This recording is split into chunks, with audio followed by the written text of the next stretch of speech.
अंग्रेज अपना लगान और न्यूज लॉन्ड्री अपना हफ्ता कभी नहीं छोड़ते. Welcome to another episode of Hafta. Before we start, I have some good news. We had a meeting, a little consultation with the Hafta team to decide how do we negotiate our way around maximizing the amount of feedback that we read and discuss and keeping the time in mind on Hafta because of the number of letters that have started coming. And here's a little teaser of the discussion. We will tell you what the outcome was at the end of the Hafta.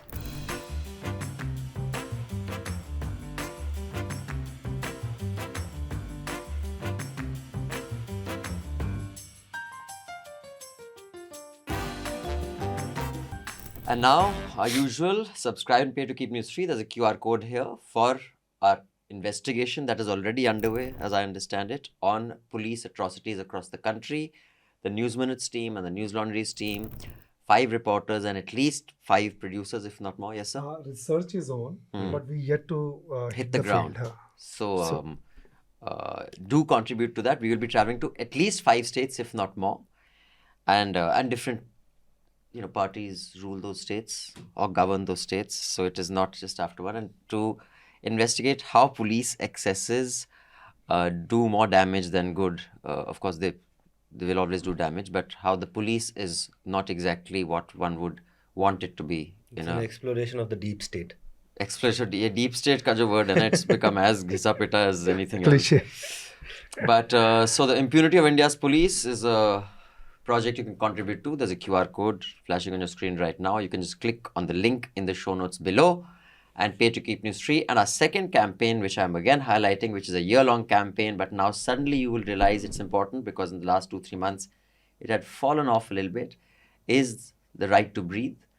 The air quality is going down in much of North again. In fact, Bombay has also seen very bad air quality. How's Bangalore, sir? Better, always. It's raining always now, greener, better. right? Back to raining. It rained the day I left Bangalore. Everything is better in Bangalore except IT stocks and traffic. We have the metro now, so it's okay. So, but you can participate in that campaign, not just by contributing to our journalism and making sure reporters have the resources to go out and do investigations around environment and the air, but also by actually telling us what the AQI in your area is, by filing RTIs, by questioning the lawmakers around your area. There's a bunch of things you can do, and this pressure of a lot of us can lead to change, and we must always push for that. We should not just take things lying down, ki bhai aise hi rahega, nahi rahega. We can change it together. Participate in our Fight to Breathe campaign. Now, for our panel in the studio, everyone's in the studio this week. Lovely. Manisha Pande. Hello. Raman Kirpal. Hello. Our wonderful friend and partner from Bangalore and the News Minute, Sudipto Mondal. Hello. He's senior editor at News Minute, executive editor, sorry. And Talha Abdul Rahman is our guest this week. Hi, Talha. Hi, happy to be here. Talha is an advocate on record at the Supreme Court of India. He is a former fellow of the Peter McMullen Centre of Statelessness, Melbourne Law School, University of Melbourne, and Shell Centenary Shevening Scholar at Oxford University. You studied a lot. Sudipto is really nodding. He's very impressed. He's I'm very impressed by these things. very good. Good to meet you. नहीं मेरे show के Talha लिए sir, I'm BA pass only. वो भी मसा as we say in Punjabi. And sir, I do this show called What's Your Ism, okay? I'm just हाँ आपको एक कॉल करेंगे हम. Yeah, it's a lovely podcast. What's your ism? बड़े कम Thank you पढ़े for the लिखे लोग feedback. मिलते हैं. पकड़ लो जो एक ले लिया. No, that's why I was nodding. I said हाँ.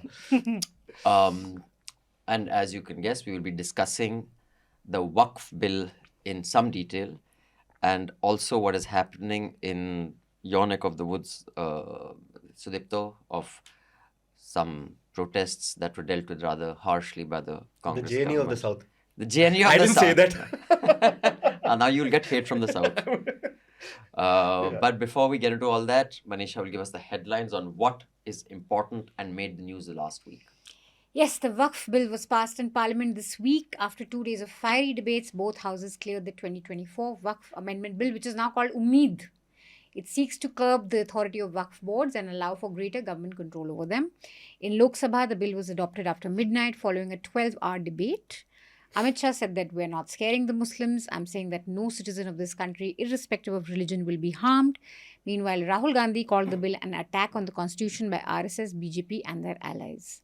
The one good thing, though, I feel to observe through this week was the debates. After a long time, we're seeing parliamentarians actually debate. So it was nice to see that.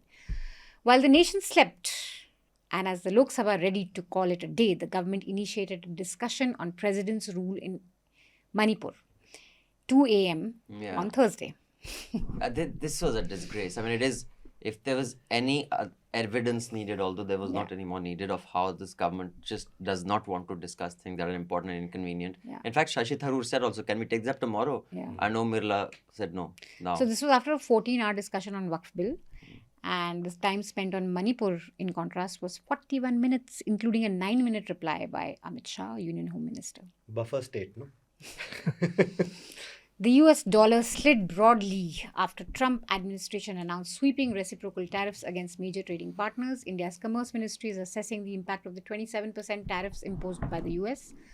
The universal 10% tariffs on all imports into the US will take effect from April 5th. China's hit by what? How much percent? We've got the least in Asia. There are also we are some 27%. exemptions. No, Yeah. China, We're 27. China is 37%, but when Vietnam I read is the 40. reports, cumulatively, it has become as much as 80%. Even Vietnam is very So high. India Very is high. not so much affected. But by in it. ours, I think- think they've exempt pharma and a few others in I was India. actually reading that. I was saying, wow, pharma guys are just like they always manage. Mm. A Delhi court ordered an FIR to be filed against BJP leader and Delhi Law Minister Kapil Mishra for his alleged involvement in 2020 Northeast Delhi violence. We have an excellent documentary on the Northeast Delhi riots. Do watch it. It's on YouTube. Yeah, it's out already. yeah. It's fantastic. So, Please do watch it. It is just amazing. University of Hyderabad witnessed mass student protests over a 400-acre forest land being auctioned and bulldozed. There were viral videos that showed students being detained and lathi-charged by the police, and you could hear peacocks and all going, as the bulldozers were coming in. So lots of videos came out of that. The Supreme Court passed an interim order staying the tree felling till further orders. So win for the students. Days after an Assam journalist was booked in 2 cases, he was released on bail in Guwahati. The state police arrested his brother in a different case, saying that both cases are unrelated, but we know. Yeah, we know The how it is. Yeah. chronology. But, speaking of the Supreme Court clearing those forests, there was a report, I think, in the Indian Express yesterday, if I'm not wrong, that in the last 5 years, forests the size of Sikkim, 3 states put together, have been cleared in India. And that's the forest cover loss. I think it's in yesterday or day before the Indian Express. So, I mean, while we've saved these 400 acres, all over the country, we're losing big time. Uttarakhand is a big example how it's being cleared. Your home state. And this crackdown on the Maoists is part of this entire thing, and that taking making over, inroads. making inroads into those lands, and The Supreme Court ordered the Prayagraj Development Authority to pay 10 lakh each to 6 people for illegally bulldozing their homes in 2021. May I Doesn't crack cut one it. joke on this? No. Why must you crack a joke? how dark go is ahead. it? Depending on that. No, it's not dark at all, actually. It is the cost of the bulldozers going and clearing this, borne by the taxpayer, a few lakhs. The cost of putting ad money on channels showing that a good thing, a few crores. The cost of rebuilding, which also is borne by the taxpayer as by the Supreme Court, is 20 lakhs per house. 10 lakh. 10 lakhs for 6 houses. So that's 60 lakhs, also borne by us. But the Dadagiri established priceless.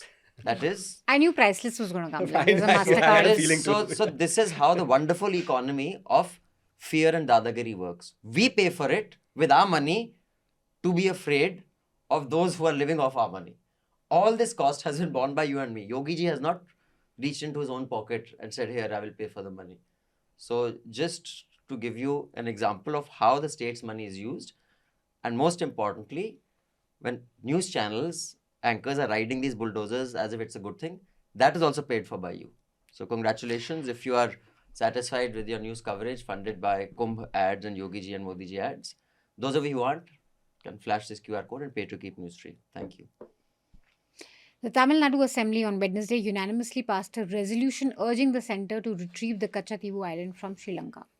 Supreme Court upheld the Calcutta High Court's April 2024 order terminating the appointment of about 25,000 teachers and non-teaching staff by West Bengal School Service Commission. Mamata Banerjee said that she has the highest respect for the judiciary and the judges, but she cannot accept the judgment from a humanitarian point of view. Meanwhile, in very, very important investigations unfolding in Mumbai, Khar police is calling up audiences who witnessed Kunal Kamra crack a joke. One poor person had to cut short his vacation and was called to the station to give a statement on I don't know what. And the Mumbai police said that no such notices have gone out to audience members, but these are stories in the Times of India with names of the people, so I don't think it's made up. And that audience members also said that Yeah. he went. We have also located some, so we are going to interview and do a story. Uttarakhand Chief Minister Pushkar Singh Dhami announced that 17 places in 4 districts have to be renamed in Uttarakhand, including Aurangzebpur in Haridwar district, which was changed to Shivaji Nagar, Ghaziwali to Aryanagar, Khanpur to Shri Krishnapur, and Khanpur Kursali to Ambedkar Nagar. Actor Mohanlal has issued an apology after L2 M. Puran faced backlash over references to the Gujarat riots. He said that he is assuring his fans that such subjects would be removed from the film. The film got some 22 cuts, self-cutting, some 23 scenes or Self-deporting. whatever. The toll in the earthquake that struck central Myanmar on March 28th has reached 3,000. The military there said that 4,000 people were injured and 341 are still missing 6 days after the disaster. I must say the BBC's coverage of this is phenomenal, and I would highly recommend you watch some of their stories, and it shows you how the Myanmar junta or janta, I don't know how they pronounce it, junta, what an absolutely disgusting, regime it is, that all the many groups, resistance groups that it's fighting, 2 of the biggest ones have called for a ceasefire so that the army resources can be diverted to recovery of people who are under the rubble, because there is a golden phase between an earthquake and recovery. Within the 24-48 hours, if people are surviving, you can pull them out. All the rescue effort is happening by civilians with hand. The army has not deployed a single resource for that. In fact, it is a really sad story in the BBC where one old couple were found in the rubble embracing each other, dead. And meanwhile, the military junta is asking for aid from abroad while carrying out war operations against the resistance, but not diverting even one resource to the recovery. And they say the toll could be about 10 times the official toll. Certainly. They're saying 3,000 will be I mean, the easily. BBC's coverage of this has been amazing. I think we should also focus on India's patronage of that regime and Yeah, in fact, the Yeah. BBC said that the three countries that kind of help it is Russia, Yeah. China, and India, India. and lots in common in those 3. So yeah, with that, let's go to Talha about the Waqf bill. First of all, Talha, your eyes are not at all swollen. You did not stay up watching the debate till 3 in the morning. No, not really, because the outcome seemed predetermined to me. And the debates, whatever Mr. Birla leaves, can be read out easily. Okay, so, just give our audience and us a primer, since you are a constitutional expert and have a resume that is impressed even our most intellectually sound Sudipto. What do you make of this bill? What are the significant changes as the Waqf rules stand right now? But to begin with, if you can explain to the guide for dumb people, what is the purpose of Waqf? So, Waqf. So, first of all, understand that in Islamic philosophy, in the religions that Muslims follow, there is a great emphasis on charity, and therefore there is a consequent emphasis on giving up articles that you have, properties that you have, and money that you have to people to whom it may be of use, and leaving it for generations after that. So for that reason, people in the past have dedicated large tracts of land for, say, purposes of Eidgah, or for the purposes of mosque, or for the purpose of building of universities and schools. So because the theological reason is that once you die, you stop collecting rewards, and the judgment on the judgment day, all of those rewards and sins is something that will be placed before you and you will be held accountable. Right. So because of that, there is within the religion, there is thrust on charity, and charity that doesn't stop with your death. So even after you die, you have dedicated something in the name of God to the people at large, and that continues to be used after you, and you sort of seek benefits from that. Okay. Waqf is a dedication of that nature, where So- you dedicate a property or anything of value to people at large for them to use. So I can plant a tree that also will be confer some benefit to some, maybe a traveler or maybe to birds or to anybody. So that's also in the nature of charity. So if I build a school, that's in the nature So of it'll a be charity. left to the Waqf as the caretaker. So it's dedicated to the God. Now in India, what has happened is, and maybe in other parts of the world also, is that given the nature of the properties involved and you need one administrator, usually what used to happen is you will appoint a caretaker like a trustee. But then when the scale increases, the state or the rulers want to regulate as to how these properties are to be maintained. Mm. So if you look at the states that were there before India came into existence, it was administered by their respective departments. Yes, rulers, and then they had their own chief to look at that. Mm. Within the Qazi, they will have certain other people to look at it. So they had those hierarchies. But when we inherited a common law system from the Britain, we introduced those departments. So we sort of, in the Waqf Act, we emulated that system, and we said, all right, you have a Waqf property, you will have a trustee, and above that trustee will be a board, will also be managed by people from the Muslim community, because it's something of religious nature pertaining to the Muslim community. Therefore, you manage it. It is your affair. These are the broad guidelines in the Waqf Act, that you cannot mismanage, that there will be some accountability. Like any trust. Like any Can't trust, be used yes. for personal gains. Can't be used for the personal gains. The rules apply to any trust. Yes. So suppose an individual leaves land or a bank account or anything in their will to a specific mosque. Let's Yes. say a mosque here. Yes. That automatically the Waqf oversees, or whoever's handling is the Waqf the overarching body, like the So- Shiromani Gurudwara so Pradhan Waqf- Committee? All the Gurudwaras in some way or the other have to report to that. Loosely speaking, you can say that. So that Or- means that land will automatically under the care of the Waqf and not the local mosque I leave it to. No, so local mosque is also under the Waqf. It's like RBI regulating banks and you Got it. depositing with the bank. Okay. So when I dedicate something to Waqf, I am actually dedicating it to God. I mean, in that sense, no human being is here forever. So Right. everything in that sense belongs to God. So what is given to you, you dedicate it to God. So in that, I mean, it's a temporal kind of But as dedication. far as the technical under whose care it is, Yes. it will go directly to the Waqf, and It who will goes- oversee yes. it for the So- benefit of the local yes. mosque. So now what happens is, now that's the distinction that is sought to be now very formally introduced. That unless you dedicate something by a written instrument, by a deed of Waqf, it will not be recognized. So I have a property. I can say, all right, I want a school to be built, and I dedicate it. I hereby dedicate it to God. Now the Waqf is created. Hmm. But now the law that is coming into force, it wants me to go to the sub-registrar's office, make a deed of the dedication, and have that registered with a central depository. I see. So, I mean, the reason why I emphasize central depository is because in the previous regime, even though the Waqf as an institution is being regulated in the concurrent subject, that is to say that the central government also has power and the states also have power to do it. And the states cannot be completely sidelined. So now it will take it only to Now, the center. so now, states is still there, but the role is very diminished. Okay. And the depository is maintained by the central government. I see. So every Waqf that is now created or even existing will have to register themselves with the central depository, which will be maintained by the central government. And anything that is not there then creates a doubt, it's not registered, we won't recognize it.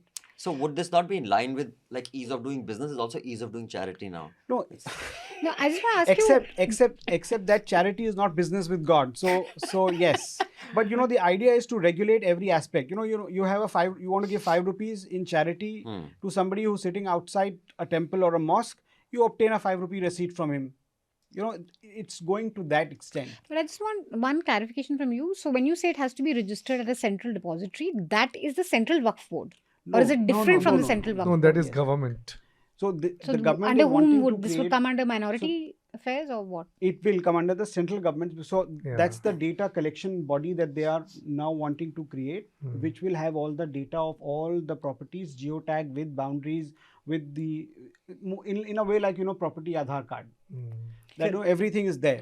So it may be a good exercise, and states were also doing it at their own level by geotagging Waqf properties. It's also important, that this, for example, a pond along with some land is dedicated. Now you have a boundary, create a boundary, identify that this is Waqf land, map it. So that encroachment cannot happen later on. Right. Then boundary wall can be made, you can protect it. But the question is to shift it entirely in the realm of the central government, sidelining the state, and then punishing the failure to register. And what happens if you don't register? Punishment. If you don't register, Government in takes 6 it. months. No, government doesn't take over the property, but the mutawalli is punished, and then they refuse to recognize it. What is dedicated to God cannot be really taken by the government except by using land acquisition or other legislations. There's no seizure of the property per se. You want to say something? A lot of things actually. Yes, please go for it. Okay, firstly, this thing of the provisions that have been introduced on paper, there is nothing wrong with accountability, right? We also can acknowledge the fact that Waqf is a very, very, it's a process that has got vitiated over time as a result of how certain people within the Muslim community and certain realtors from outside have collaborated across the country to do all of these things. So The therefore, Karnataka scam, which was right. So quite. therefore, on paper, just like I suppose nobody can be in principle opposed to something as something like a triple talaq. The question here is who is implementing, what is their motivation, and how will this be used at a time when we are seeing bulldozers, at a time when we see the Ujjain mein wo jo Ujjain mein hua tha na, where the 250 houses were raised. Waqf property was just taken over arbitrarily.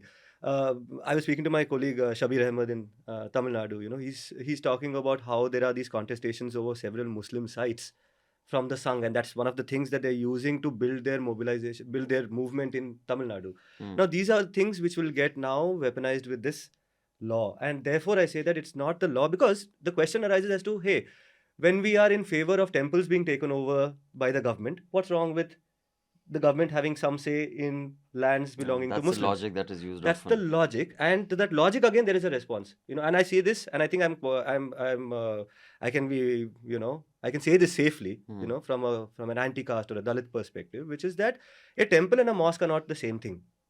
A temple is a property that was generated through public contributions for the benefit of a few private individuals. A mosque and Islam as a religion also has to be taken into account over here is a completely conceptually different thing.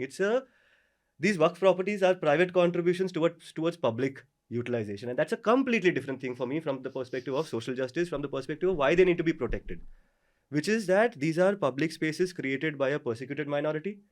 These are public spaces which are obviously an eyesore for the Sanghis, saying that इनके पास इतने properties कैसे आ गए, इनको किसी भी तरह से हमको कब्जा करना है, यहाँ पे मंदिर था, यहाँ पे ये था, वहाँ पे वो था. And therefore, you cannot have cheese for the goose, cheese for the gander kind of a thing, saying that if temples should be governed, then what's wrong with Muslim properties being governed?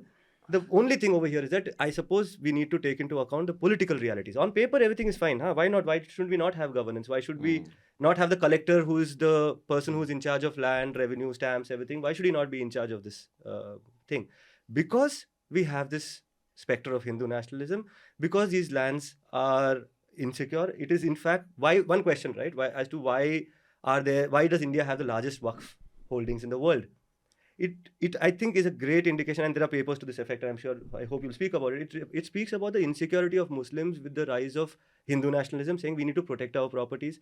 Post-partition in the 90s, when this minority ghettoization happened, a lot of Waqf properties were added at that time. But also, I'm sure it's got to do with India's 329 million hectares.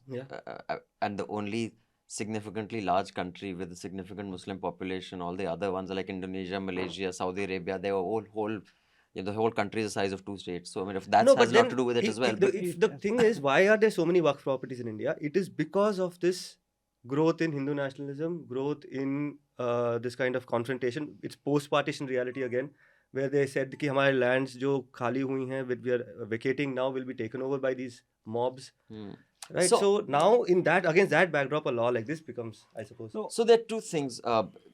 Just want to come in and then we'll come to our guest and then the panel, there's an inevitability in as anything becomes bigger, inefficiencies, and in the Indian contexts, corruption is, I mean, whether it is, for example, let's take another big land owner in this country, which is the Radha Swami Satsang Vyas, right?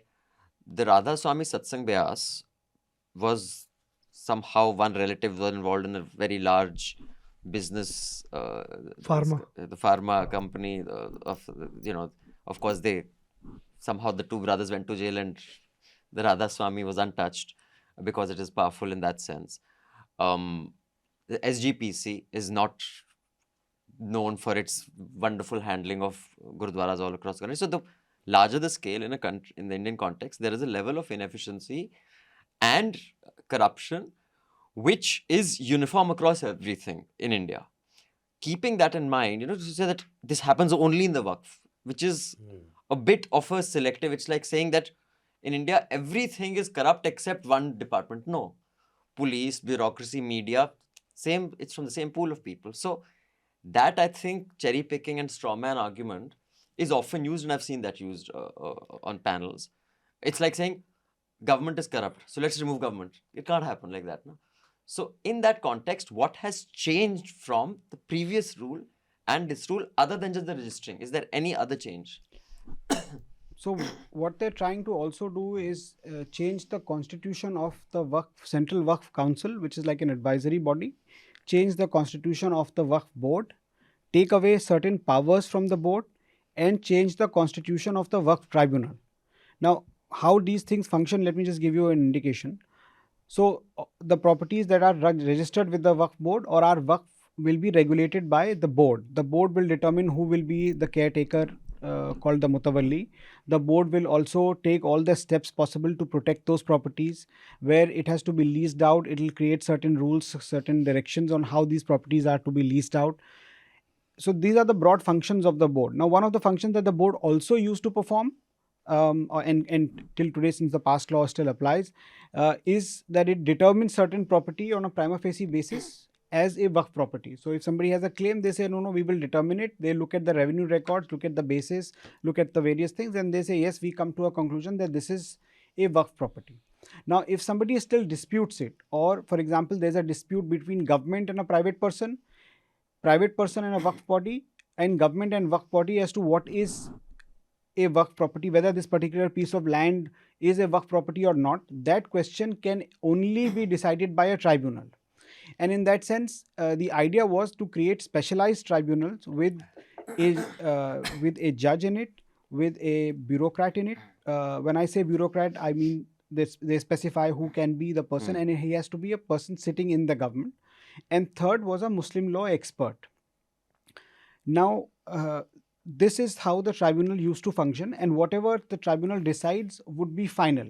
Final not in the sense that it cannot be questioned, but in the sense that you can't then file a civil suit about it and agitate this question forever. Right. So the idea was the tribunal will apply all the principles of law and evidence that is available, come to a definitive finding, and against that, if you are still upset with that, you can take it up to the High Court and say, look, the tribunal did not consider this, or faltered here. This is not how So you these can matters challenge are in to court. be decided. Yes.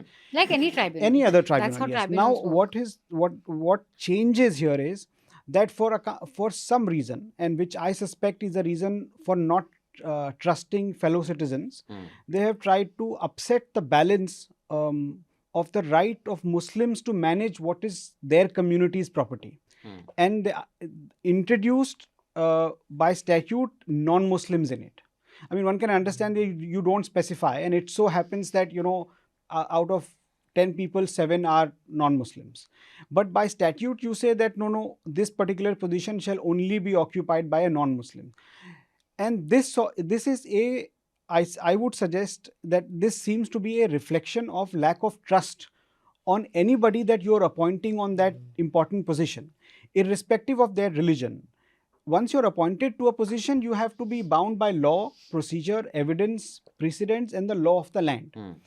Your religion pales into insignificance, and that's your duty. if you're actuated by other considerations other than law, evidence, constitution, precedents, then that decision is something that the High Court is going to interfere, Supreme Court is going to interfere, that channel is still open.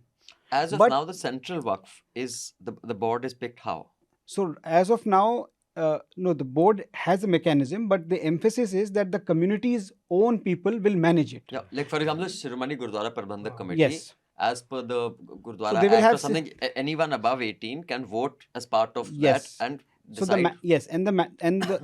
I mean, if you look at the JPC report, it sets out examples of how people from other religions, for example, if you have a temple board, board, the law will say Hindus will be part of it. Right. Gurdwaras Act will say Sikhs will be a part of As it. GPC, only six But can vote. yes, so Waqf board, the Waqf Act also has provisions for that. Right. But you are amending it to say now non-Muslims will also be a part of it. I see. So as vis-a-vis other religions, you don't have that kind of lack of trust. But when it comes to Muslim, you have that kind of trust that where you say, no, we can't trust a Muslim person in that and therefore have non-Muslims. That's one part of it. Therefore, as I see it, and my first blush when I read the whole bill was that it is a statute which is a translation of a WhatsApp forward. No, really speaking, WhatsApp forward you get against Waqf is, look how Waqf board has taken over an entire village. Look, that secretariat building the Waqf board is claiming to be built on its own land. Look, Muslims are in the Waqf board. Of course, if there are Muslims in the Waqf board, they will decide every property is to be their own. Same for the tribunal. And they will say the tribunal decision is final and therefore nobody can go to the High Court. Completely wrong, and based on kind of, the kind of false narrative that is peddled on WhatsApp and social media. And that unfortunately has translated into a bill which now we have debated for 14 hours. There's been a JPC on it. Unfortunate that all of those apprehensions have translated into a legislation. Right. Is there a data? Have you done any survey? If we talk about scams, there are scams everywhere. Like you said, that's inherent part of the way our system functions. Size, scale, And and nature Ambedkar of also our recognizes governance. it. I mean, if you look at Ambedkar's exposition of how he understands and applies constitutional morality in the constitution, he clearly understands that, the Indians are bound to go in a certain way. And therefore, we have the longest constitution in the world because he wanted to spell out everything. Yeah, मैं otherwise, सब लिख दूंगा वरना तुम लोग गड़बड़ करोगे. which is, and still be garbage. But Manisha, you are a compulsive watcher of news. Did you end up staying up late at night watching this debate? I did, and actually, it's been very disappointing to see how news has covered this and what he's saying. This WhatsApp forward being translated into a bill. Over the last 2 weeks, there's an impression, and mostly because of the media, that the Waqf is some sort of a mazhabi Waqf. I really liked Imran Pratapgarya and his intervention in Parliament said that you guys are making it seem as if 5 Maulanas get together and they touch a land and say Waqf and it's magically theirs and now no one can fight it. Bhajpa ने पूरे देश में वक्फ के नाम पर कई सारे झूठ फैलाए हैं. आइए आज उनकी सच्चाई पर बात करते हैं. वक्फ ट्रिब्यूनल को ऐसे बताया जाता है जैसे वक्फ ट्रिब्यूनल कोई मजहबी खाप पंचायत हो. सभापति महोदय, जबकि सच्चाई ये है कि वक्फ ट्रिब्यूनल भी तो सरकारी न्यायिक विभाग है जिसमें सरकार द्वारा नियुक्त जज होते हैं, जिसमें प्रशासनिक अधिकारी होते हैं. कहीं ऊपर से थोड़ी आ गए. That's literally what we've heard on television news. In fact, one anchor said that now the bill has come and no one can stop Prime Minister's plane from taking off because Waqf can no longer claim the airport. The Waqf can no longer take your parliament. Who's this anchor? Chitra Tripathi of ABP News. But literally that is what... And we've forgotten that Waqf board among all religious such bodies, it is one of the most heaviest regulated. The surveyor who's appointed in state Waqf boards, who decides whether a land is Waqf or not, is government appointed. There is a lot of government intervention in the working of Waqf at the center, which comes under the Ministry of Minority Affairs. It is not some Muslims who've got together in a lair and then plot how to take away, आपका करें देश का इसको छू लो. सूरमा पहन के AK-47 like that. They don't do like that. They don't do that. I would have thought. So it's under the ministry. There's a government intervention in terms of appointments, what sort of appointments take place. And like every other government department, it suffers with massive inefficiency, corruption.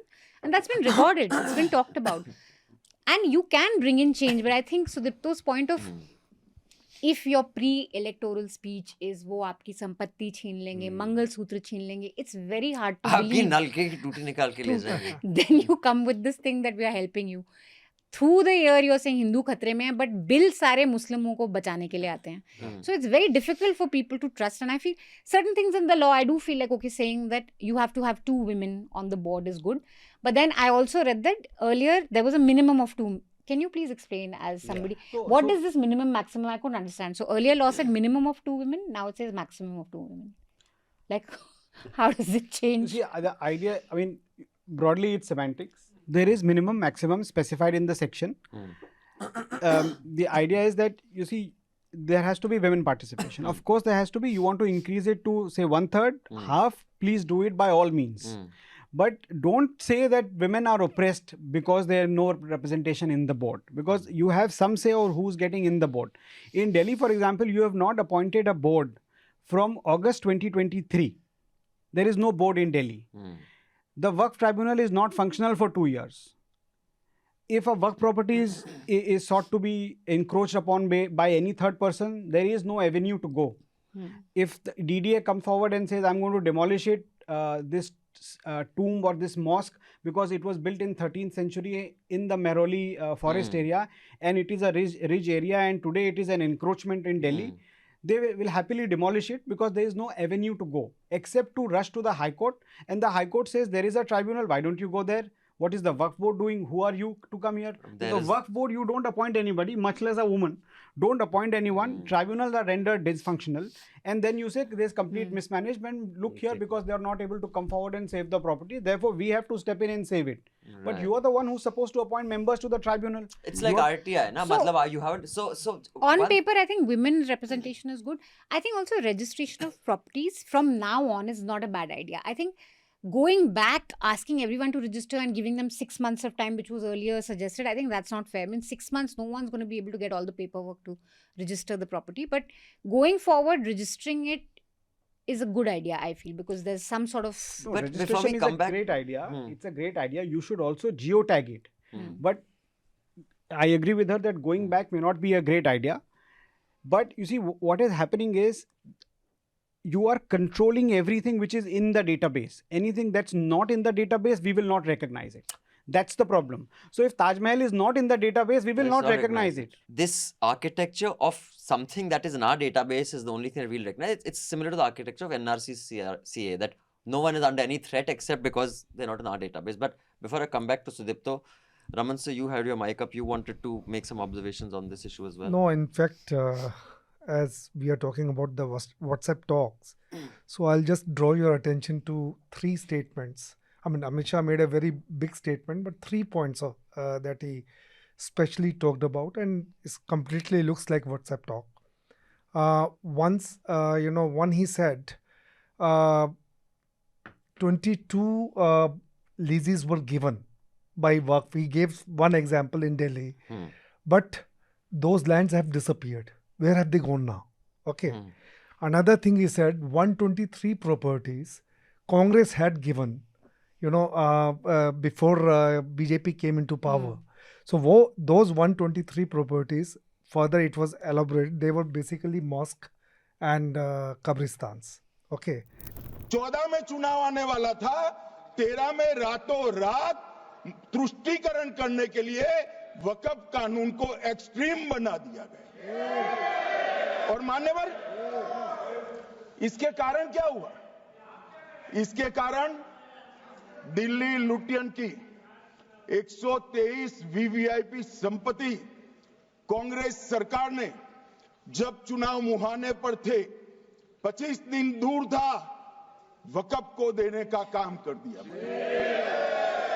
We are talking about, small points, whether women or the registration. I think the bigger reality is the divisive politics that the BJP has, been following since 2014.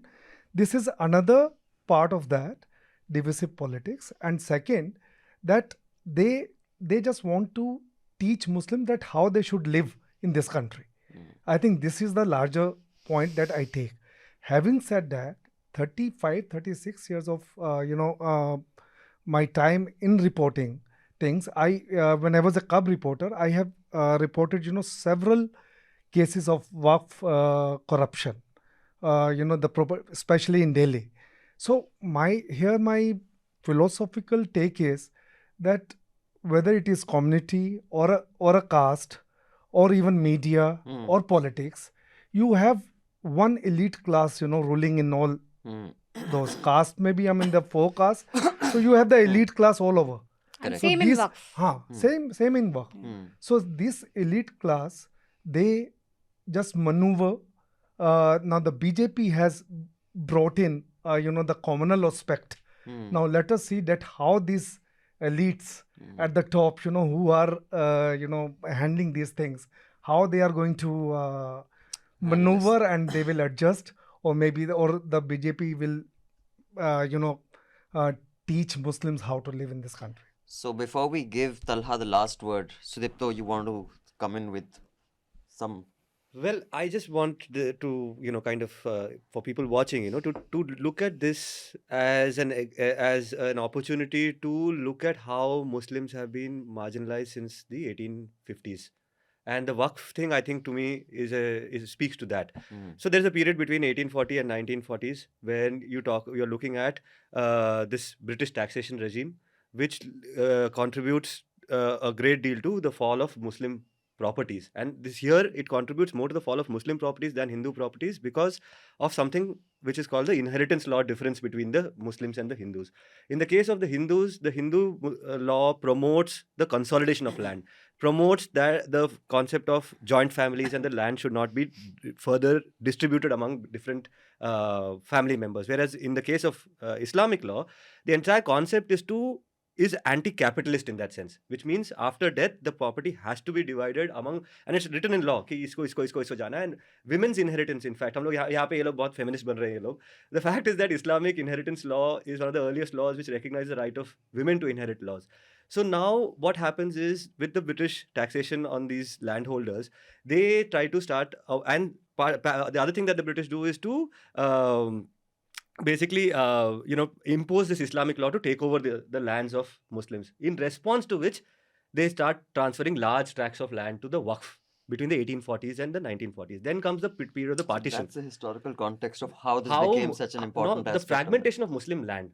The fragmentation of Muslim land holdings in India. Then comes the second phase between the 1940s during partition, when the fear is that these lands will be taken over. Again, there's a huge contribution of Waqf charities to protect these lands from this thing. And then you have the period of the 90s, the 1990s, which we saw post-Babri realities, leading up to the demolition, following the demolition. That again is a time when we see a surge of contributions to Waqf.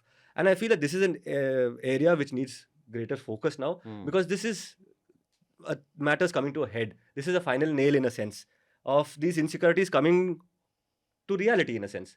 Why have these Waqf properties become so large? Because of these insecurities within the Muslim community. And this act is actually, a manifestation of that insecurity. So I know you have to leave in 10 minutes, so we'll give you the last word. I know also that you're basically a constitutional expert and a lawyer, so you will have more enthusiastic insight on the legal aspect. But I just want to ask you, what you think of the response from the significant members of the Muslim community who have come on panels, including former MP Adib Sahab and a few others, that there will be a nationwide agitation by the community if this bill is passed in its current form. Politically speaking, do you think that has kind of, and Mr. Modi and Mr. Shah are really good politicians, their political maneuvering, this is their dream come true, that now there will be a divide across the country. What CA and all they try to do in Delhi, Hindu versus Muslim, that the Muslims are agitating for this, so now you are either on that side or this side. And that kind of inevitably will play out. Like, the Muslims can't not protest, but yet if they protest, the political repercussion of that is a polarization that they have managed to do in Gujarat, they didn't manage to do in Delhi, but in some places they have. There's a danger of that having across the country, and there is no way out. They've cornered the community in that sense. Do you think that's possible? I think that polarization is a natural outfall of this. of this, because um, already it has been, as you know, you referred to the electoral speeches. There have been some discussions in the past. Hamari property le gaye, Mangal Sutra and this that. So this us versus them debate is something that they have always utilized and exploited. And this is also in that direction, where trying to project that government property is being taken away by Waqf, your neighborhood property is being taken away by Waqf board. Therefore, we need to enforce this reform. And if it is genuinely Waqf properties, like, you know, in the case of NRC, if it you're genuinely Indian citizen, you won't be bothered. So within the Muslim society, you may be able to create a small subdivision that, you know, it doesn't really affect us. It affects only those people who are doubtful, or, you know, affects only those people who are doing wishy-washy stuff under the garb of Waqf legislation. So that divide is also possible. But above all, I think where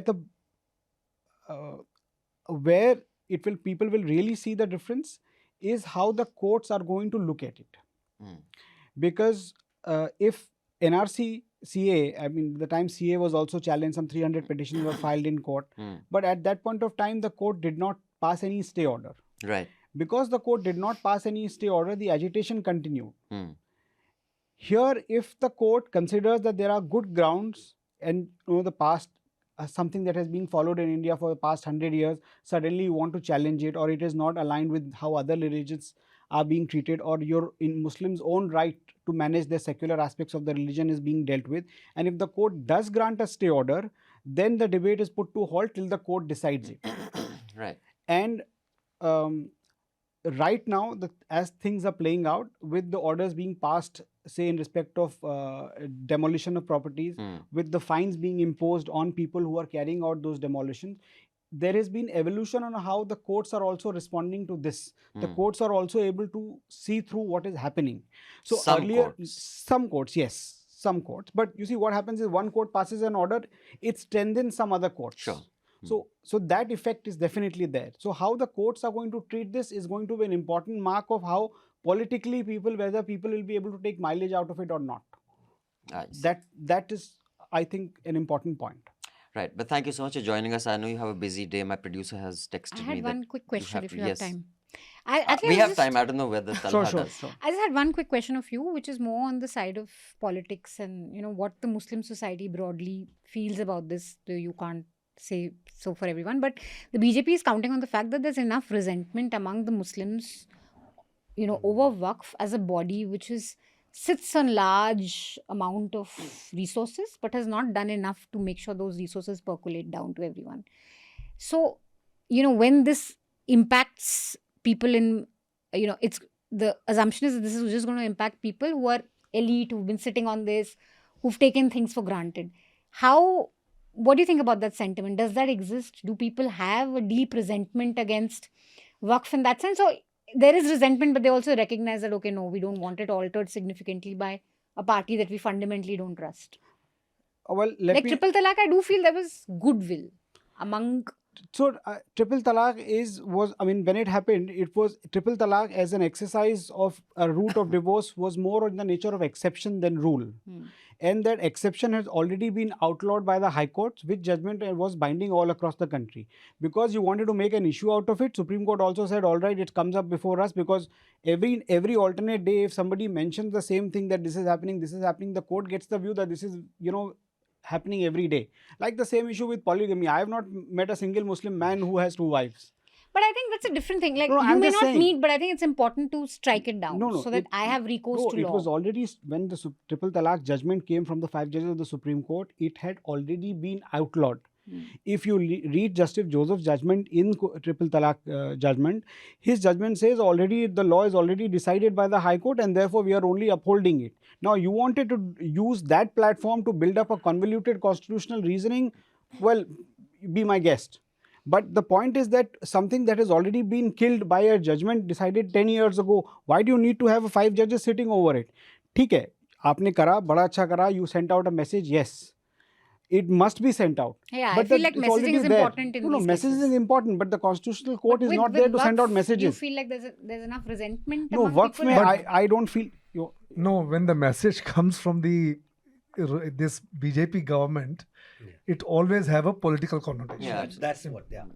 That's the thing. On the resentment in this community, let me assure you that the resentment is not any less than any government apathy. सरकार हमारे लिए कुछ नहीं कर रही है, वक्फ board भी हमारे लिए कुछ नहीं कर रहा है. क्यों नहीं कर रहा है? क्योंकि वक्फ बोर्ड में जो लोग बैठाए हुए हैं, चाहे वो एज अ सरकार के नॉमिनी हो, चाहे एक्स ऑफिशियो CEO हो, चाहे बार काउंसिल के मेंबर्स हों, चाहे एमिनेंट मुस्लिम्स हों, ये सारे रूट होते हैं अपने लोगों को वहाँ बैठाने के लिए. they all belong to a certain clique. So state government ने अपॉइंटमेंट करे, अपने लोगों को वहाँ बैठा दिया. आज अभी भी जो अपॉइंटमेंट नए एक्ट में भी होंगे वो भी अपने ही लोगों को होंगे. One person, I mean, I just give an example. There is one politician of Kerala.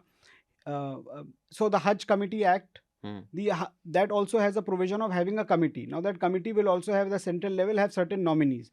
There is one seat reserved for somebody who's an expert in Islamic jurisprudence. Some MLA who switch parties in another state in South India, only qualification is that he has a law degree. You make him an eminent Muslim expert and you send him in that category. He is not an expert. Anybody with a 3-year law degree is not an expert in Sharia or Islamic jurisprudence. So the idea is these are all positions that are created and आप अपने लोगों से उसको भर दे रहे हैं. So there is that resentment. So resentment है कि वक्फ बोर्ड की जिम्मेदारी है कि ख्याल रखे गरीबों का और जो प्रॉपर्टीज हैं उसको वो दें. अब लीज रूल्स का मैं एक एग्जांपल दे देता हूँ आपको. The underlying premises and the courts also don't seem to understand it. वक्फ का ऑब्जेक्टिव है गरीबों के लिए हाउसिंग प्रोवाइड करना. फॉर एग्जांपल कि हमारी ज़मीन है 5 एकड़ ज़मीन है, गरीबों को यहाँ झुग्गी झोपड़ी बनानी है, बनाने दो, मैं उनसे 2 रुपये रेंट लूँगा. राइट. बट उसमें कोर्ट को प्रॉब्लम होगी, नहीं लीज होल्ड राइट आप ऑक्शन करिए. ऑक्शन करेगा तो रियल एस्टेट ही लेगा ना, वो जो झुग्गी झोपड़ी में रहने वाला है वो तो वहाँ नहीं रह पाएगा. तो वक्फ purpose is to augment resources. But वो जो वहाँ रह रहे हैं वो झुग्गी झोपड़ी वालों के घर तोड़ करके आप उसको लीज करेंगे कि साहब यहाँ होटल बनेगा तो हमको जो है वो 2 लाख रुपए महीने का किराया. So you know, so the philosophy of the Waqf is completely different. It is not meant to augment apathy, but it's not that good. They needed to be taught a lesson. Yeah, I think it's a bit. I think what the government is trying to do is what they're doing within the institution. It's possible to reform it. No. Of course, there's always possibility to reform. But I think what Manisha is saying, how the government uses stuff very cleverly. Actually, it's not very clever. It's just that the media doesn't call it out. Is that they'll take let's take the case of judiciary. There is some corruption in the judiciary or alleged corruption. They will take one instance, say, now the appointment of judges should be under us because see how bad they are. Dude, how bad are you? So you see, they just use that. So of course people are frustrated with the judicial system. But do they want then Mr. Modi and Shah to appoint the judges? No, that's not. So I think that is the question. And how does it fundamentally alter efficiency? Can I just come back on that? You see, this frustration against judiciary is also constructed deliberately by design. You don't appoint judges, you don't give them buildings, you don't give them money. तो वो कहाँ से function करेंगे? Right. आप कह रहे हैं जजेस, आप देखिए आपका केस है 10 साल 20 साल से पेंडिंग है, तुम जजेस अपॉइंट नहीं कर रहे हो, उनको घर नहीं दे रहे हो, स्टेनो नहीं दे रहे हो, टाइपराइटर नहीं दे रहे हो, वो क्या करेगा? And also the thing is that the usual suspects of the few first post type columnists who keep making a noise about see how judges don't do this, judges don't do that, your honor, our lordships, are you listening? Once in a while even an MP will rise in parliament and make some snide comment. If any of them go see how judges work at a very high level, the time it takes for them to write judgments, these are people who you're entrusting lives with, right? And it is a myth that judges have a very cushy life and they are not overworked at all. I mean, I know for a fact that in some cases it is highly stressful. And in fact, More Perfect, the show on the US Supreme Court, did this analysis that how often a judge dismisses a case or puts someone guilty depends on what hour that judge is listening to that case. Wow. Because if it's when the judge is exhausted, the tendency of dismissing any appeal rises dramatically. In fact, I'd recommend once. So if you want someone there to decide on a person's life, and you're saying, dude, you will work like, anybody else. I think just such a lack of understanding. But thank you so much, Talha, for joining us. I know we have kept you longer than you had committed. I hope you don't have to appear in court or something. I have in the second half, I will. Okay, I see. So, but before you go and beat the traffic and make it to the Supreme Court, some recommendation that might enrich the lives of our listeners or viewers. So I think that your last comment about the judges and deciding at which hour they are taking that decision, there's a book called Thinking Fast and Slow by Daniel Kahneman. Mm. That is something that I would recommend to the viewers. It's a book about decision making and what kind of biases do creep in without even letting you know that something is coming to your decision making which should not have been a consideration for deciding something. Mm. And also refers to anger, that you say something, I don't like it, now I'm going to decide against you. Mm. So these are all aspects of decision making that are explained in that book, and something that I think all of us should read so that we make better decisions. Everyday decisions should be better, not only judges, but we also take decisions every day. So I think that will really help everybody. Thank you so much, Talha. Thank you. Pleasure Thank you. having you. I hope we can get you on Hafta more often. On other issues also. Since you have so many degrees, I'm sure you have lots of expertise. But we shall explore those another time. Thank you for coming. And good luck with your case, whatever you're going to fight right now. Thank you. Thank you. My pleasure. Thank you. Bye-bye. Before we move on to the next discussion, which Sudipto will tell us about what is happening to the forests and the protests, and other than the forests, how the protests are being dealt with. Just want to remind everybody to subscribe and pay to keep news free. There is a link in the show notes below, and there is also a QR code on your screens right now. Do contribute and support journalism, because without public support of journalism, journalism will die. You cannot leave it to the billionaires and Sarkari ads. Even though that's your money, they aren't asking you how it should be spent. And also, as we are recording this, ED is searching the premises of the Empuran producer, Gokulam Gopalan. What? So So it predictable. is, I mean, it is, they don't, they, and you know what is, Are they also looking to vacate some Rajya Sabha position and all that for the great I have no Mohanlal? idea. I have no, yeah, for Mohanlal. But the searches are being undertaken in Chennai, Kochi, under the FEMA violation. L2 Empuran, second part of Lucifer movie, trilogy planned by Prithviraj Mohanlal team. It's predictable. It is just, it's a critique of right-wing politics. So I haven't seen the movie. So now, I don't know how many days away we are from those being questioned who also watched the film. So that's where we are. But we are the mother of democracy. Now, the next thing we would like to discuss, which the primer will be given to us by wonderful Sudipto, who, mind you, speaks more languages than Sudha Murthy, who's on every channel these days telling us how simple she is and how many languages she speaks. How many languages you speak? About 8 or 9. Wow, really? Bangalore, I mean, Bangalore. Everybody nice. speaks. So we all speak. Not everybody. Now, he's now pumping up Bangalore people like, you know, It's true. I'm not talking- Murthy, and everybody else in Bangalore speaks every language. See, really. I know a lot of people in Bangalore, they speak one language. If they've grown up in Bangalore, they'll speak Kannada, they'll speak Tamil for sure, they'll speak Urdu for sure. And Kannada, the English also will be decent only. And These Hindi, four languages are little default. bit. Because Urdu is there, so Hindi is like that slightly Dakhani type of influence. Hindi. Hyderabadi influence. Influence Hindi. These four languages are there. I dare you. And to- because you're Bengali as well. That's why it's called Bengal Uru, no? Terrible. Nice. Terrible. Why Vignesh only speaks one language, Vignesh- English. Vignesh I speaks think- Kannada, he speaks Tamil, he speaks. He doesn't He speak in doesn't Hindi. speak Tamil. Does he speak? I believe his But Tamil the is not Hindi good. he Dhanya's speaks- Tamil is better. No? He speaks Dhanya's to the- everything is better. Dhanya claims At least she she's speaks told me Hindi, my this, Tamil that. is better. Yeah, her Tamil in terms of all these administrative terms, because she's covered politics, right? Also But because she's lived in Chennai for long. she has. She's covered all this Mantralaya Vagera and all. But Vignesh speaks Tamil at home. So Delhi also, everybody speaks 4 languages. Acha. English, Hindi, Galiyan. Galiyan is a language in itself, in every language. But now tell us what happened, which the government, justifiably so, is getting a lot of flack for.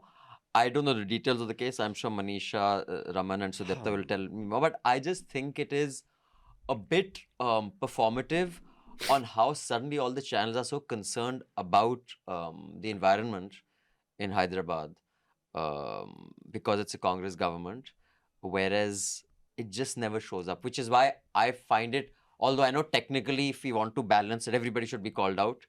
One should also add your, kind of voice to the pushback against that. I just find someone has to point out that all these channels that have suddenly woken up to green cover bloody the Adani-owned NDTV is payloading Gyan, the anchors, about how our forests have been saved by Supreme Court. The Congress is doing this. You don't give a they were shit. calling everyone urban Naxals. You don't give whoever a was shit about protesting forests against anywhere RA. else. What Mr. Adani does is, headline news. So I am a little reluctant to join this chorus about calling out. No, but we're not No, but joining the we- chorus. It is bad what No, they've of course done. it's We- bad, but it is being called out enough. I think someone needs to also call out that this is not equal and okay. We did a story yesterday. Adani, he needed a passage to reach, his plant. I saw the So Shinnaran that's for story, her. right? Forest, he has to go through the forest. So first you need to take permission. So no permission. So what they did, Ministry of direct connection with the MOEF. MOEF just took 16,000 rupees per month. Please use the passage. Right. So I don't think the NDTV anchors are so jumping in their seat. Oh, forests are under threat because Mr. Adani's road is going through it. But they were jumping on their seat because in Hyderabad it was under threat. But what is the tell case and us. how did the police push back so badly? No, before I get into the case, I just want to congratulate Umesh Ambedkar, the president of the Students' Union in HCU. I think it's a great victory. It's a great victory for people's movements, students' movements, because the Supreme Court took suo-moto cognizance following the protest by the students. So that's one thing I really want. I mean, we don't have too much to cheer about, right, in terms of activists seeing the light of day, in a sense.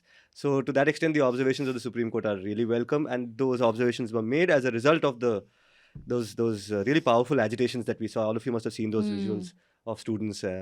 It also makes me a little nostalgic because of how I've been covering this campus and what's been happening for many years now after Rohit Vemula, and Rohit was a very committed environmentalist, and because so many facets of people's personalities get lost in the fact that they are identified as, oh, ye to Dalit activist hai, ye khali Dalit cause, but here in this case, the Students' Union is led by the Ambedkar Students Association. So Umesh Ambedkar is a member of the same association. And what I know of these Ambedkarite students, and why just Ambedkarite students, many other progressive students over there, is that, you can be progressive about so many things, and, they're on about, caste, of course, definitely, but there are class issues. They take up issues of the non-teaching contract staff over there. They'll take up gender, sexuality issues and environmental issues. Why is it that progressive people take positions across the board on, and that's for me the standout thing. And, it definitely reminds me of Rohit, who was part of this group. There are many of these groups in HCU, very nice crowd over there where they'll go and document the wildlife. They'll go birding. They will go and, one day I remember there was huge excitement because this wild boar had, given a litter. So everybody took turns to go and see. And that's the environment of that campus. The learning is happening not only in classroom. People are going out there, camping out. Young couples are going and, there's this beautiful rock there. So all of that is going away. I just... So I'm what delving does And in into the this nostalgia. particular case, what happened? This case, this land has been in their sights for quite some time. In the time of even Chandrababu Naidu. See, what you can't take away from the Telugu establishment is that it is run by a bunch of real estate fellows. These Reddy Whoever Kamma, comes to power. Reddy Kamma kind of lobby, real estate lobby, is what has defined Telugu politics for a very long time. So this land has been in their sights for decades now. When Chandrababu Naidu was there was a scam also involving this land because they'd given it off to a sports management company. And that was not as per proper procedure. And this maintenance, the status quo, this continuity, in a sense, of how they deal with student agitations, what is the attitude of the Chief Minister towards students on the ground, how the police in Hyderabad and all of that has that baggage of having been Maoist killers, greyhounds, So their duties have also for decades been defined by going into campuses, catching boys by the collar, saying tu Maoist hai, ye hai, wo hai. So how they deal with students, young people, there's a culture in Hyderabad which is very disturbing. For me, that again came to the fore in the way they were manhandled. What else? So they basically, there was this order, not an order, they were clearing the forest. The students objected. The police reacted in the way they did. Yeah. And the Supreme Court took suo-moto cognizance and said, now stop this. Stop this. And do you have... So these people started saying, oh, it's not a designated forest. I mean, it's a no-brainer. Everybody knows that forests, once they become... they start appearing like a forest, they need to be designated a forest, because if it's government land and trees are growing... And every forest is not a jungle. It could be shrubs, it could be a lot of native species, but it's still a forest. There's a term for it, It right? doesn't have to be like a It's coniferous. And I've been there, Manisha. It's so beautiful. So it keeps changing from the seasons. Okay, when the rains come in, it looks beautiful and different in its own way. In the summer, it's a different kind of foliage over there. It's a really a biodiversity hotspot. Huh? It's not just a... It's called wilding, right? Which is not a forest, but it's not just like when they call it rewilding an area, which doesn't There mean are migratory it's birds. But that's what struck me with Yeah. the videos, that when these bulldozers are going through, you could hear so many animals. Hmm. You could hear the peacocks, you could hear like There's wild other... boar, there's foxes, Yeah. there's deer. So there's rich There biodiversity. is lots of these migratory birds.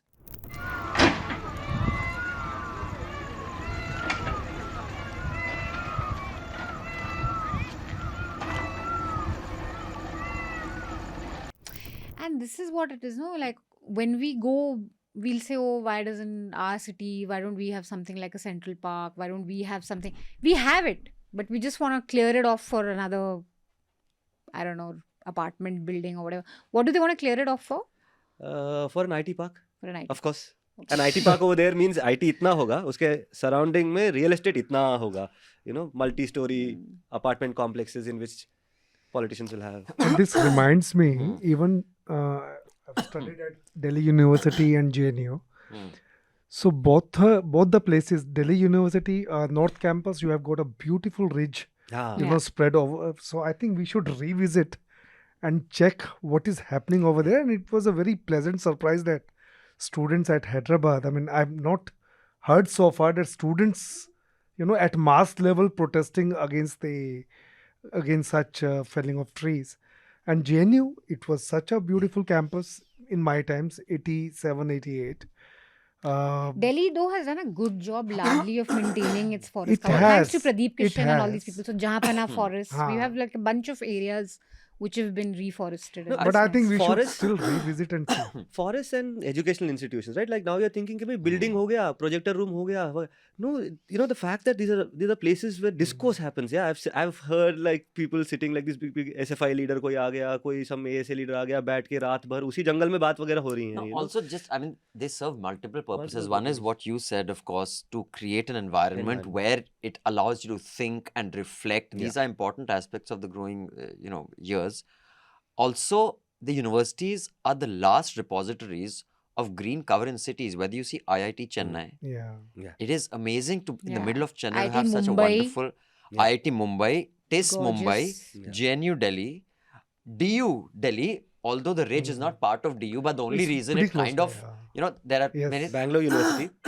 So I Yeah. think It was integral part, Abhi. We used to go so often Yeah. when I was in North Campus. yeah, We used to go so often it to was, reach. we used to Huh? consider it part of DU. In Yes. fact, so many of the Chashme Badur ridge appears. So many of those Nasiruddin Shah and Farooq Sheikh films. Yes. The ridge is such an important part of DU, and I think our relationship with green cover, for example, and this is my pet peeve, and I'm sure many of our audience will say communist whenever I bring this up. The Delhi Golf Club has about 220 acres in Lutyens, Delhi. 220 acres in probably the most expensive and exclusive real estate in the whole country. Right. Okay, that's not a small tract of land. You know how many memberships there are in the Delhi Golf Club? 4,000.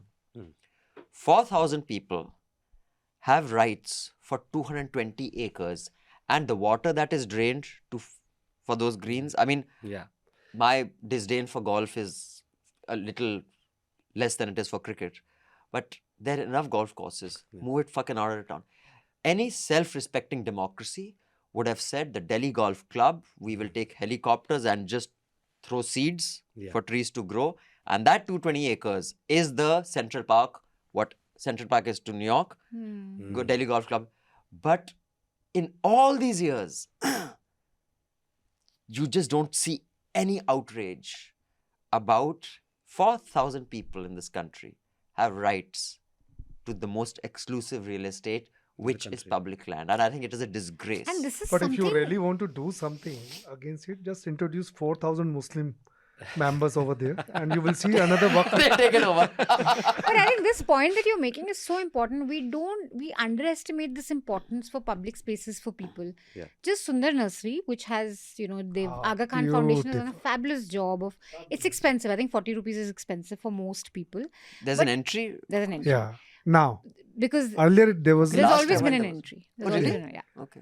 Which, I mean, I can afford it, but a lot of people can't. Yeah, But sure. you can just see how it's changed the life of Delhi. Mm. Families picnicking with children, with their cycles, just spending time outdoors, running, walking, lying.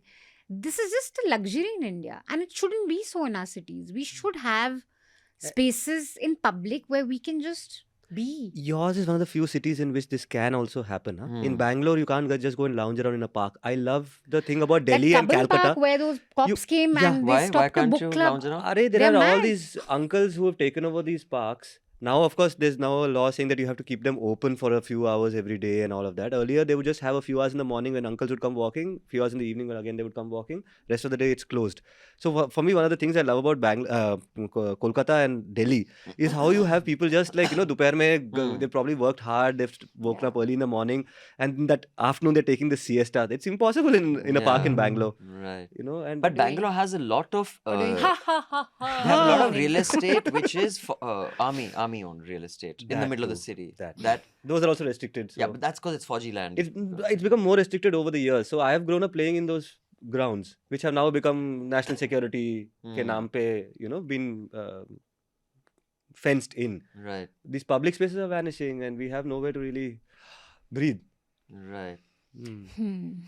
Okay, so on that note, we shall move on to the emails. Now, before we start the emails, we will play a little clip of how it was decided that what should be the process in which emails are read out, responded to, etc., because the numbers are becoming so, large. So, we did take the emails that had come suggesting how we should actually tackle all the emails. And of course, the Hafta team sat, discussed it. And here's the discussion, and I will tell you what the outcome was. Just so we, Tushar is saying, each panel member picks one or two favorite subscriber emails and read on air. Okay, now. Specific criticism, agar ho koi bahut strong criticism that you got this wrong or you said that wrong, that we can make sure that that is not acknowledged. I like the idea of picking 4 or 5 that we will discuss in detail. The rest we will read out abbreviated, very quick versions of it. So we're talking an hour, give or take a few minutes of letters there. Even if you use that formula, subscriber Or opinion. leave it to the curator, no? Like, what if I don't want to read 3 letters, I just want to read that one big letter, which is really big. Also, I like the idea. It's not necessarily competitive. It just forces our very discerning and brilliant audience, pandering, to have a considered view. It forces them to think, because as it is, they're very thinking and discerning audience. Between Manisha, Raman, Jayashree and me, every week, we will curate out of all the emails that come, 4 emails. Is that correct? I've got the number right? Yes. 4 emails, which we will discuss in detail. The rest of the emails, every 6 weeks, we will read out all of them. The second thing we've decided is that any email that is over 150 words, we will publish on the Hafta letters, but we will not read out because it just gets too long. If there is an exceptional case where you want to do a commentary, we can take it up to 250. But all 900 word, 800 word emails, we will publish, but we will not read out over here. And the names of all the people whose emails are pending will be read out. So we acknowledge that those emails have been received by us. We have got them, and we will discuss it in toto in a separate Hafta letter special episode every 6 weeks. So chote mein 4 emails discussed in detail every week, below 150 words please. All the rest, as they pile up, every 6 weeks we have a Hafta special episode where we read out all those emails. Did I get that right? Yes. And the AI recommendation was kind of not taken into people. did No, not we want to use can. We said we can finally use that. the ones that are Ah. really big. So if you're a subscriber, mail us at podcasts@newslaundry.com. I repeat, podcasts@newslaundry.com, or click on the link in the show notes below, and there'll be a little window that'll pop up and you can give your feedback there. Keep it 150 words. And now we have a system for the emails, so they're not hurriedly read out, they're not left out, but at the same time, the Hafta is not dominated by letters and less by discussions. So that's where we are. So this week we got 16 letters and we shall be reading 4 letters like we said earlier. I'm going to read the first one, which is by Kazuya Mishima. Regarding the LGBTQ plus debate and the West going too woke, Abhinandan, I was literally on the same boat as you. For better understanding, let me use an analogy. Since 9/11, there's been a vilification of Islam in the West, isn't it? Why? Because we take a spotlight and shine it on the extreme bits of that religion. Imagine how Christianity would be perceived if the extremists of that religion typify what it means. Every group has an extreme component. That doesn't mean we call for omission of that group. What is happening in the US right now? Regarding the participation in sports, the clip from Neil deGrasse Tyson will give you a better perspective. Keeping it short, here's the basic take that I feel one should have. Just like anyone else, as a community, they have extreme elements. Doesn't mean they do not have a right to exist. Regarding the participation in sports, this is work in progress. Not too radical. Not too radical. So there's been a lot of letters that in your support, which I haven't read out. But basically, there's this thing of whether you should, a lot of people have said that you must continue to host, and even though you have uncle takes, no one else has the energy to carry forward a show like Hafta like you do. So a lot of those letters Thank you so much. Whenever I get a lot of emails saying what a shit I am, some people feel bad for me and say, no, uncle, you're not so that a lot of bad, them have carry said that he's just getting unnecessary flack and there can be no better host than you. So you should take note of that. Aurisha says, He's thanks. my teacher anyway, no, so in hosting. I'm not, no, really, but people don't know this, no. I came here for a month and I was very scared of the camera and all of that. So I sat here with Abhinandan, whatever. So for better or for worse, he's my teacher. You can blame him. Dear God, don't blame me now. No. Aurisha Sengupta says, thanks for the insightful discussion on Kunal Kamra. Varun Grover on the panel would have been a treat too.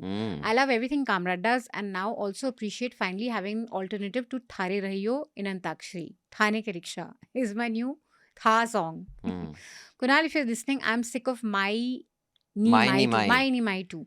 Sorry, Now, I don't get the context of this. I don't know. Must be It's in that his song, My poem. Ni Mai Yeah. Mole. But maybe he sang a song on that. I see, okay. Now, on a serious note, Abhinandan, your opinions often reek of internalized patriarchy. Manisha, the father of adolescence, isn't just gentle. His temper, among other things, shapes the child's rage. The show addresses it in many scenes, how men externalize distress through rage, whereas women are just supposed to suck it up. This played up on Hafta too. 3 women debated Abhinandan on LGBTQ rights in a measured tone while he was visibly agitated. And that kitchen argument, not cooking is a gender privilege. Someone still does it for him. Raman was right. Crowdfunding, send Niku to the kitchen now.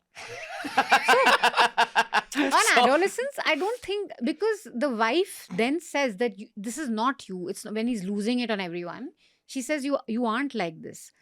And he's talking about his kid's temper, that we've seen it, we should have stopped it. But his father has a rage issue, which he grew up. So I don't think, I wouldn't say it was problematic. The mother was suppressing. But I do agree that through the last episode, it's true that the 2 women, even though they are going through the same motions, they keep it in control. But the father, the man, has to just let it off. So women do often just suck it up. No, you're absolutely While right. men are just flying off the handle all the time, and it's cool to do it. I think it's got to do with, just having the privilege and the confidence to know you can get away with X. So I think And not be judged for it.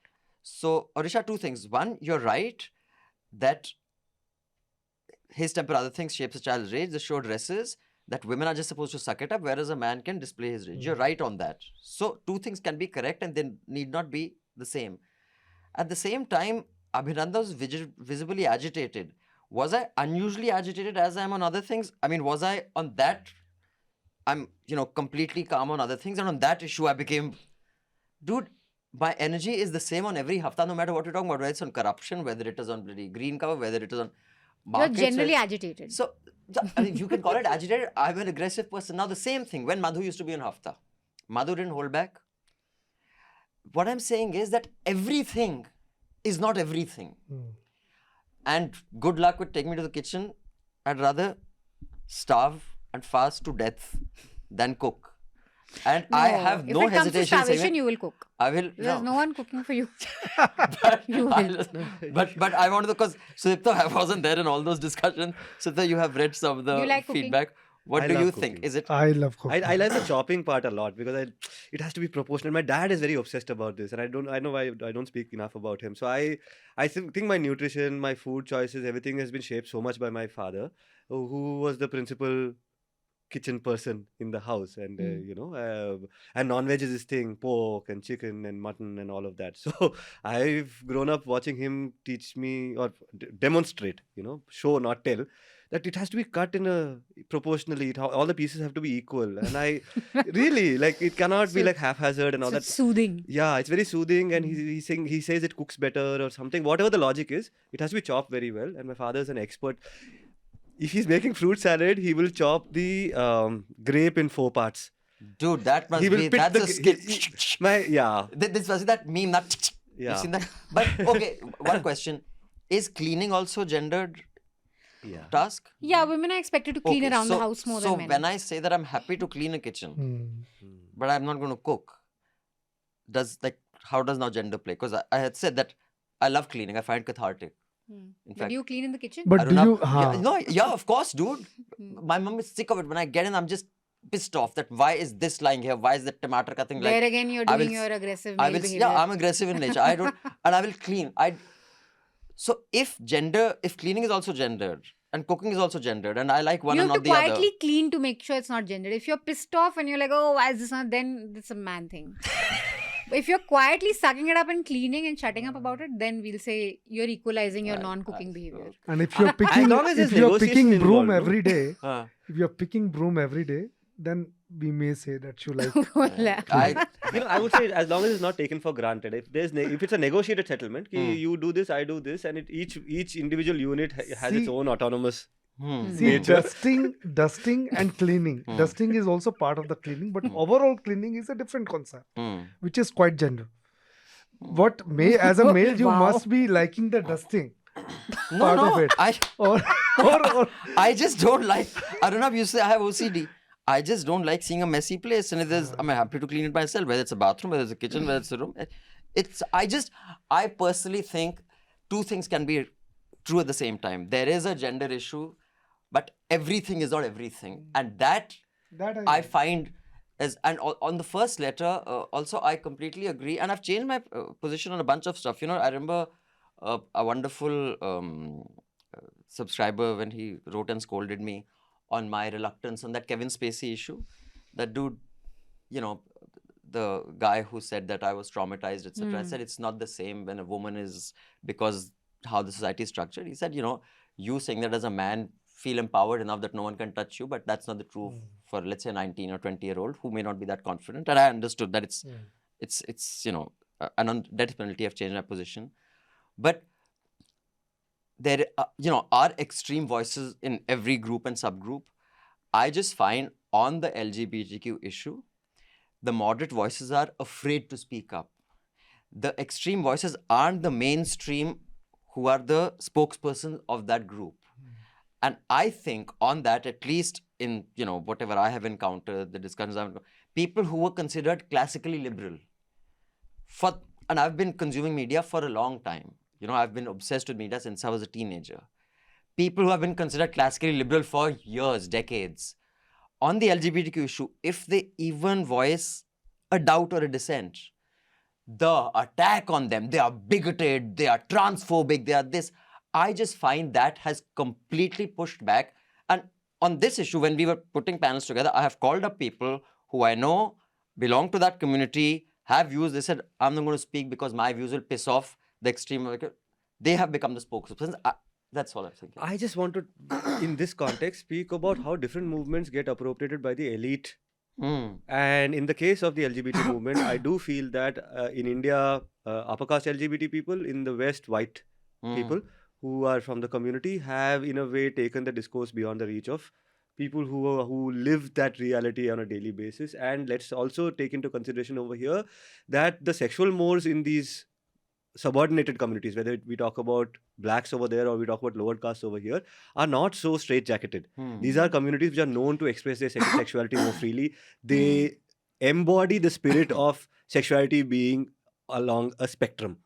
To that extent, I see that playing out in, say, in India, in Dalit bastis, far more organically than it would be. Everything is a performance, gender is a performance, vagera, but I see that playing out more organically in these communities. And I suppose this aggression that you see is often, a result of the people who get the mic in those circles. And those happen to be quite often people either white or in India, Of upper privilege. caste, You're absolutely right. privilege. I think you're very right. Anurag says last week's letters bashed Abhinandan a lot, even though I agree with some of them about how he does act like an uncle at times. However, the energy that he brings to the podcast is much needed considering how others are just sitting and waiting for their tongue. Can I Turn say to something talk. about Abhinandan here quickly? No I think offense, wait, let me finish. Huh. No offense to anyone, but some of the podcasters look very disinterested, not going to take names. Please keep Abhinandan as the host and we'll keep reminding him of his uncle behavior whenever necessary. Yes, Anurag, you must always call me out for my bullshit. that's his thing, to act provocative. I think there's a lot of banter in what he says, and many of things he says I later discover he doesn't believe in. Okay. That's worse. No, not in He's that just sense. doing No, it I'm not saying he's a hypocrite. I'm just saying that one thing that we should all do as journalists is to throw these provocations up, right? Oh, To yeah. be provocative, and I Yeah. think he does that to No, a great yeah, I extent, mean, which I suppose will put him in a spot because people will be like, that you can't say, this you can't say. But just the fact that you say it starts a debate, so therefore this is chirpy. Yeah, and also like conversations come it out of starts that. That's conversations, important, no? yeah. So Yeah, I mean, I will. you do it deliberately, I think. No, I don't say stuff that I don't believe in. In fact, many times I don't say many things that I believe because they would be too uncle for any audience, and I need to rethink those. But I mean, you make me sound like Manu Joseph, who will just For the throw sake one of it. thing there. But I do think that there are many conversations which are important. Many of us, including me, get the timing wrong. Like, for example, the need for reform in Islam. The piece that I had written, why I agree with Bilma's views on Islam in 2013, I think it's there. I would not write that piece today. On that, I was cognizant because that is an issue I've been on many other issues. And when you see actually the data on that how many countries where Islam is the significant religion or a majority religion have gone the Sharia way. One particular island, I think it was Indonesia, Malaysia, which, from having a very liberal view is going the other way. But should that discussion happen right now? Similarly, I mean, I don't know what's the right time for the LGBTQ discussion, but I think there are many unresolved issues like the sports one. And, I have been sent mails that because of what is happening in the US, the attacks on that community are so horrific and horrible You don't want to join in the that chorus. you don't want to have that discussion right now. But yes, that is an important discussion. So I think many discussions are legitimate and valid. The question is, when do you get them on the I table? feel that there's no right time, and I genuinely feel that because if you are not going to talk about this, it will be hijacked by the extremes. So even Islam, I mean, criticizing religion is never going to be easy. If it's majority Muslim, then you could be in trouble because there are blasphemy laws. If it's a minority, if you're a minority, then you could be, you're whatever, Bully. pushed to the wall. So there's no real reason or timing to, but I think intentions matter. What was his name? Tariq Fatah. He's no longer, God bless his soul. But he was never right with his criticism whenever he did it because it always came with saying ki tum itte gande ho, tum ye ho, tum wo. But it's different from a Javed Akhtar who today criticizes many aspects of Islam. But it comes from a place of Good faith. goodwill for the community. It's not to join in the BJP and bash them up. And when it So- comes to communities such as Muslims or queer people, LGBT communities, we should see also the contribution they've made overall to making our societies better. Yeah. And so therefore the critique always has to come with the cognizance of this reality. For instance, what did Islam do? It liberalized social relations in South Asia. It brought in, like I was saying earlier, inheritance rights for women, which did not exist in pre-Arab society, pre-Islam Arabic society. There was no concept of women owning property. And that happened because of Islamic jurisprudence. Similarly, the LGBT movement speaks about a very, very important concept, I suppose, which has the potential to radically solve some of the issues that we are dealing with, which is the concept of love. Right? So many issues around the world, the question of radical love as a response to fascism, as a response to communalism in India and so many other things, the fact that some of the answers may be over there, that this fascism is gendered. It is of a certain male nature, and how do you contest it? How do you contest it with a language of love? And where does that language come from? Where do its idioms come from? I do believe that it comes from the LGBT community. They've given us a completely different way of talking about love. So when we do these critiques, I do feel that we have to be cognizant of the fact that they're not just anybody. They are not the Brahmin Hindu sitting in some Agraharam, let's say. And I think intentions matter. Like the crux of what you're trying to say matters. Sure. So those are the 4 emails that we have this week. Raman, you want to say something? No. So before we get to the recommendations, I would just like to remind everybody that all the emails will be read out every 6th episode. So we have over 40 pending letters right now from Karthik, Jin, Kazama, A.T., Unnati, Aarti, Vishnu, Vatsal, Sandeep, Akshay, Shankar, Manan Shah, 2 anonymous letters, and Peri Saiteja, Dheeraj DK, Method Man, Mohi, Amrita, Vatsal, Shailja, Mani, Dev, Purana Fauji, Akshit, Jasal Parekh, Mrunal Kurale, Bhargav, Ankur Jalan, Shrikant, Harne Kang, Arif Siddiq, Asha, Alexander the Great, Anisha Rao, Yujiro Hamna, Mishima, I can't pronounce the first name, Sajeev Khan, Adnan, Vaibhav, Vineet, Unnati, Sandeep, Anish, Karthik, Soma, Vishnu, Asgar, and Tuma Anonymous. So this may have taken you of those of my and Raman's age when we used to hear AIR. और इस हफ्ते की फरमाइश है दिल्ली से रमन कृपाल, देहरादून से मनीषा पांडे और आगरा से अभिनंदन सेखरी. और हमारे फौजी भाइयों के लिए. We also listen to it. We've all. Our generation wouldn't have. Yeah. Anyways. No, but this is a nice thing. What I like, and the kind of things that changes you're trying to bring in journalism per se is to build this community. We have begun to appreciate this so much out in News Minute. Yeah, dude, have you guys subscribed or not? Yeah. Here's the appeal to News Minute. Why you must subscribe to News Minute. There's a QR code flashing, and I will let Sudipto tell you why the News Minute is very important. I've told you often enough, but किसी और intelligent person से भी सुन लीजिए. Just because we are a community which is involved in some very intense conversations, come be part of this community. We are talking about the South, we are talking about women, we are talking about Muslims, we are talking about that which sets the South apart. And I think what we are trying to do is not talk at you, to you, we want to talk with you. And that is why I think the subscription thing is very exciting, because it allows us to enter this circle of conversation. And journalism at its best is a society in conversation with itself. And therefore, I feel this community building is such an exciting thing. Thanks for teaching us this lesson at the News Minute. I could never have been so eloquent, and I hadn't even thought of half the things he said, but theek hai. Yes. And do listen to his podcast. His patience in conversations and exploring with the wisdom and insights of having read a lot is something that I find fascinating. So please check out Sudipto's podcast, become a subscriber, join the community, and pay to keep news free, because when the public pays, the public is served. And when advertisers pay, advertisers are served. And I just want to include one more story that was not part of the headlines, but just struck me while we were discussing. They should have been part of the headline. And no one's fault. We discussed the headlines, but government loses 1,757 crore as BSNL fails to build Reliance Jio for sharing infra. That is the CAG report. Governments have fallen because of CAG reports. So BSNL just forgot to build Reliance, 1,757 crore. Yeah. On that note, the recommendations for the week. Manisha, you want to go first? Yeah, so I want everyone to watch Imran Pratapgarhi's speech in Rajya Sabha. I think young people in India need to listen to him. He really represents the India that at least I want to stand behind. It's on the Waqf bill. He also counters a lot of misinformation, but he's very eloquent. So must listen to his speech. Now, there's another piece in the London Review of Books called Submission. It's on Trump's attack on universities there and how quick everyone has been to fall in line and why that is. I think it's a very nice piece. Raman sir? I'll plug 2 of our stories. Paywall story on Outlook.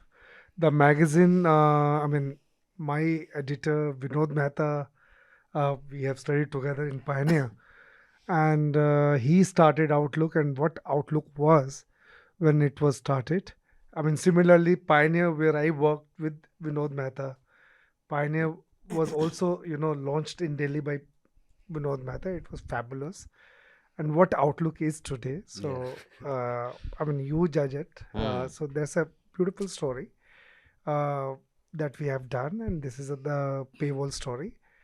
And the second, Salman Khurshid has written on Waqf bill I saw that. in an Indian Express. I think it was a good take, especially because he himself was the Minister of Minority Commission, and he wanted to bring in some changes, some amendments into the act.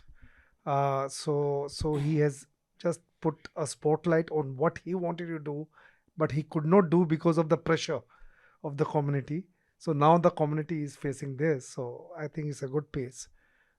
So these are the two recommendations. What do you have for us, Sudipto? I was wondering if instead of, like, I was just talking about not talking at people, and with them. So can I ask for a recommendation? I want people, if you can, please mail me. I want to study this phenomenon of the emergence of large Waqf holdings in South Asia. I understand that it's connected to the British colonial period. It starts from there. Then there is this entire churn during partition, and then in the 90s. If there are any recommendations that you have, people I could interview or people I could read. If there are people I could interview, definitely I can get them on my show. But if you have recommendations for things I should read, my email ID is sudipto@thenewsminute.com. Please send me some recommendations. I'm very interested in this topic. Thank you. I have two recommendations which I think are very relevant on topic. I mean, one of them is very relevant. The other is just, I mean, I just love how these guys tell stories. I've recommended their specific podcasts in the past also. But the first one is The Rest is History, which is a lovely podcast. They have a new series on The Last Viking. And dude, it is just so funny, so interesting. They make you really interested in stuff that you actually have no real interest in. But the way the storytellers here, Yeah, they're both really good. yeah, they're just both amazing. Tom Holland and Dominic Sandbrook is their name. And the second is NPR Planet Money has a 23-minute podcast on tariffs and what they are good for. I think it's very simply told on how tariffs work, what is the ripple effect, short term, medium term, long term. And if you have time, listen to the Economist's podcast where they explain how Trump has calculated the tariffs, which makes you hit your head and wonder what the fuck is happening in that country. And is this guy actually demented or he's just pretending to be demented? Because it is just bizarre. It's a Russian agent, I'm telling you. He was cultivated by the Russians as a young boy. So yeah, for the last 4 days, check out The Economist discussing the tariffs.